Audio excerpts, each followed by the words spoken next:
Sa gitna ng stress sa maraming opisina sa mundo,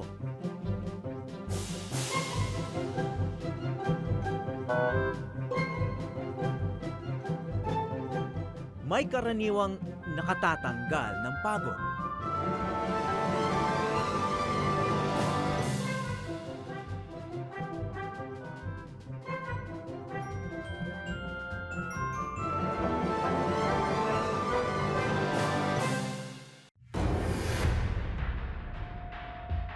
Ngunit kung minsan, may lumilitaw na nakababalik na stress. Mga imahe ng pang-aapi sa walang kalaban-laban.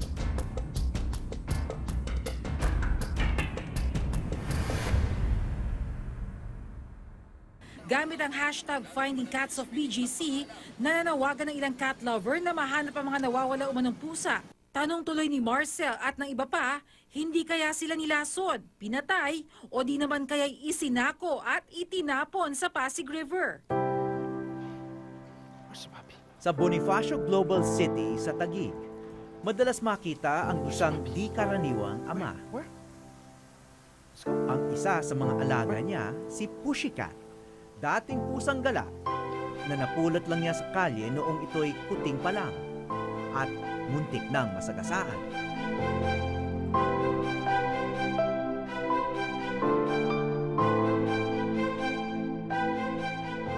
Dating DJ sa radyo si Marcel Marcelino. Ngunit mas kilala siya sa BGC ngayon bilang isang nagmamahal at nagpapakain sa mga pusang gala. So, ang tingin mo sa kanila, mga kaibigan, hindi lang mga naligaw na mga pusa? More like family already. Because I mean, I've been feeding them for, few years. Malaya ang mga residente rito na ilabas sa mga alagang hayop. Ngunit ang mga pusang gala, ang mga pusang walang amo o permanenteng tahanan, tila mga pugante ang tingin at trato sa kanila ng iba. Noong nakaraang Valentine's Day, isa-isa silang nawala. So, ano yung lumalabas na nangyari? Nangyari daw, which is understandable. Shangela said that, there were some that was getting inside the hotel or whatever, and they already had a pest control company under, that comes in and cleans up stuff for them, which they shouldn't even handle animals, but for this particular case, they ended up handling the cats, and they rounded them up and relocated them.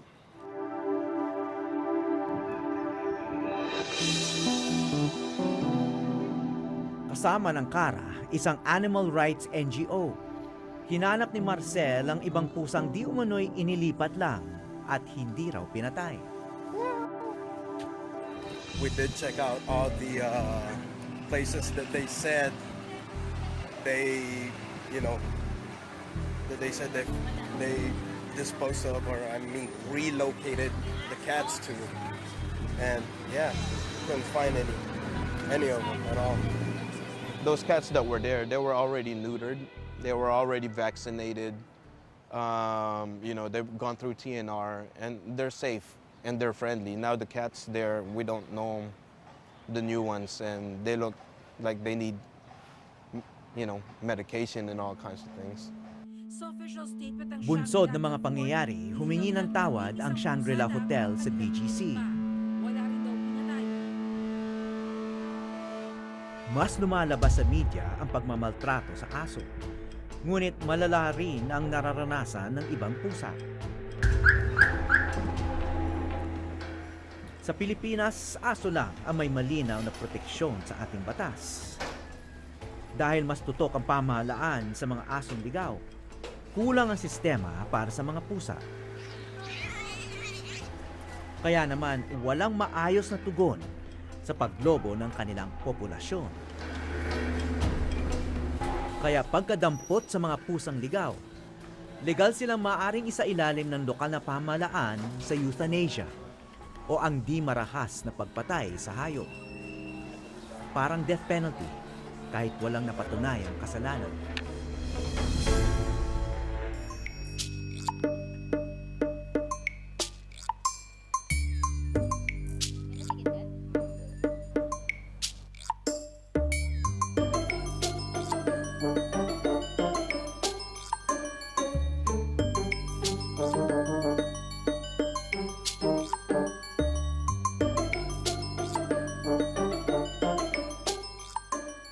College of Mass Communication ng University of the Philippines sa Quezon City, malayong gumagala ang 30 pusa.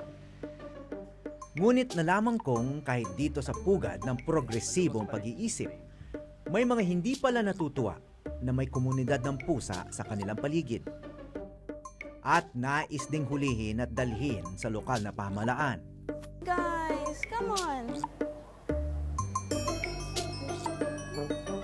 Tutol dito ang mga kaibigan ng mga pusa. Kasi Maltese. When my mother died in 2015, I was so sad. I was really so depressed.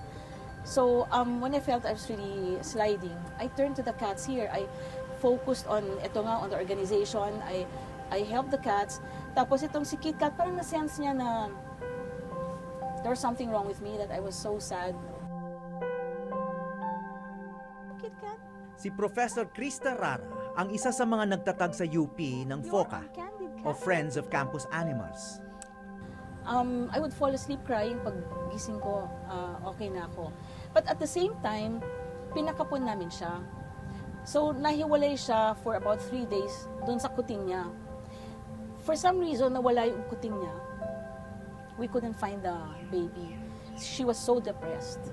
So, at that period in time, it's like we comforted each other. Lahat daw ng pusa sa college nila may pangalan. At minsan, iba-iba pa ang palayaw na ibinibigay ng mga estudyante. Itong si Batman, tila may Batcave pa.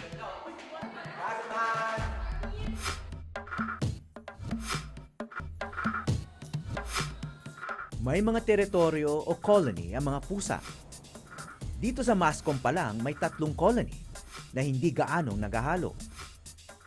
Yun, so this is the second territory. The next territory, doon sa likod nito. Minsan, bigla na lang nawawala yung mga pusa dito and we suspect, ina-adapt na lang sila ng mga students. Yung alagang-alaga mo, tapos biglang one day nawawala. Usually, meron mga pusa kasi dito na sobrang malapit sa tao. Malapit sa isang teritoryo ng mga pusa ang kantin. At syempre, basta't may pagkain, lalapit sila. Ngunit sa halip na sipain paalis, may bagong itinuro si Prof. Krista sa mga tindera. Hindi na pumapasok. Pag sinubukan nilang pumasok dyan, anong gagawin nyo? Yan. Paano sila nagre-react dyan? Tumatakbo sila. Ilalabas mo pa lang, tatakbo na. Sige nga, patingin nga, eksperimento tayo. Akin na, pera. Kunyari ko- Sandali Hindi naman sila matotraumatize ito. Hindi naman siguro. Hershey, kita mo to? Okay guys. Nakita niyo ba to? Sa puwet lang. Sa puwet. Hindi pwede sa ulo. Magko-colds. Cold. Kasi tubig eh. Hindi naman sila nasasaktan nun. Ano lang, That's Hershey. Yan, si Hershey, alam ayaw niya. lang nila. She's the canteen cat. Canteen cat.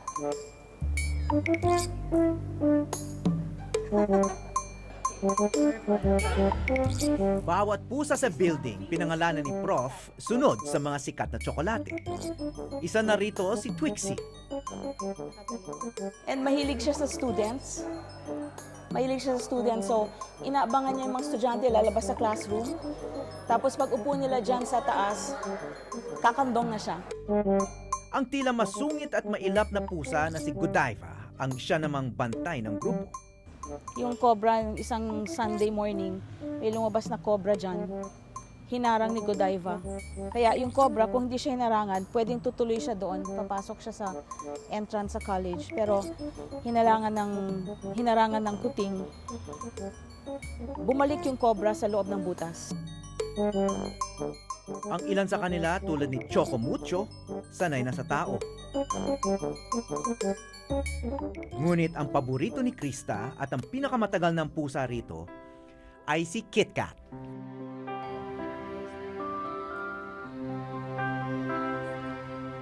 Yung nga tinuturo namin sa FOCA, there's a way of managing them. So, with another colleague, a teacher from the Institute of Biology, we go give seminars to the different units and teach them how to manage the cats.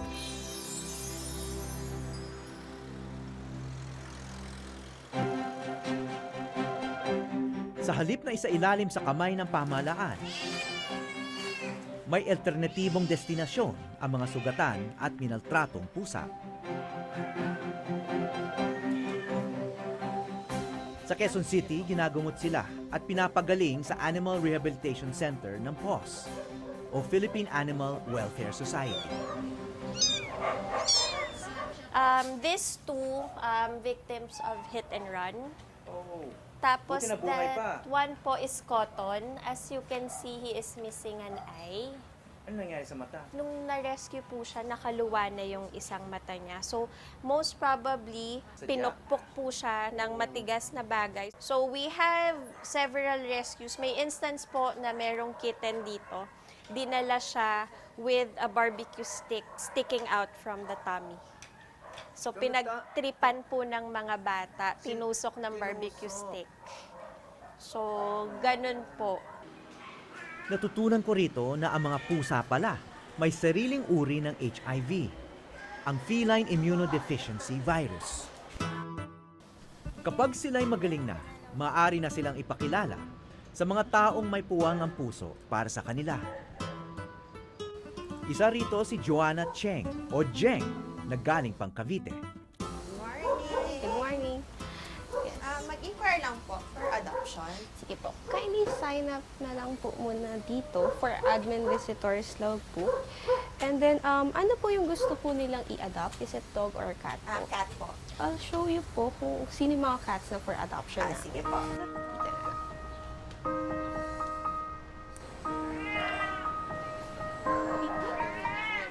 So, ito yung mga ready for adoption naming cats. So,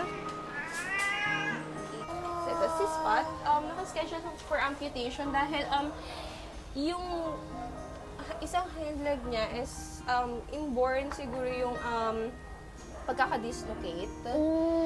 So, hindi mo na kinonsider dati yung amputation dahil normal naman yung paglalakad niya or wala namang problema sa kanya. Ngayon lang kasi, kinukonsider na siya dahil lumalaki nang lumalaki. So, nagkakaroon na ng kalyo yung paa niya. Oh my gosh, kawawa naman. So, yun, ready for adoption din siya after the surgery. So,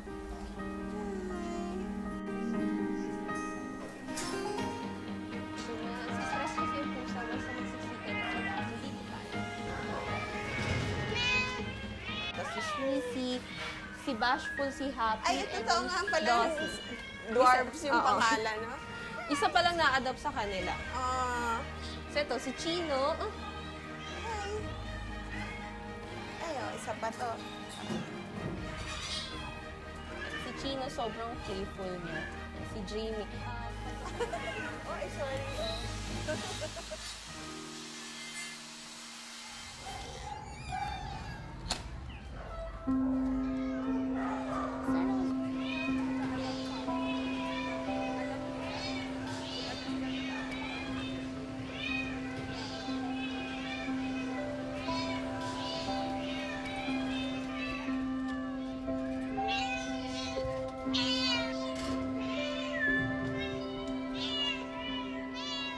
Ang sweet mo.